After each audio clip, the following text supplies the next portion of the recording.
بسم اللہ الرحمن الرحیم۔ شروع اللہ کے نام سے جو بڑا مہربان اور نہایت رحم کرنے والا ہے۔ اردو وائس کے محترم ناظرین، آج ہم پیش کرنے جا رہے ہیں ایک ایسا واقعہ کہ کیسے ایک اللہ والے نے پنڈت کی بیٹی کو چھپکلی بنا دیا تھا۔ محترم ناظرین، کہا جاتا ہے کہ ایک گاؤں تھا جہاں قدرت کی بے شمار نعمتیں تھیں۔ اللہ عز و جل نے وہاں کے لوگوں کو مالا مال کیا ہوا تھا۔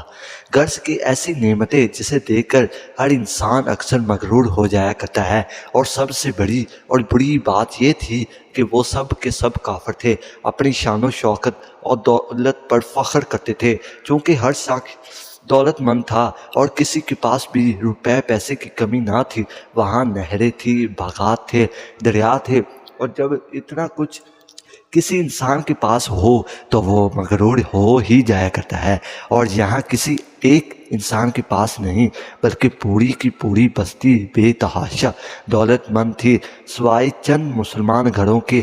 وہاں کافر زیادہ تھے اور مسلمانوں کے گھر اکا دکا تھے۔ ان کا ایک سردار پنڈت تھا جس کی اکلوتی بیٹی تھی اور جسے وہ بے تحاشا چاہتا تھا۔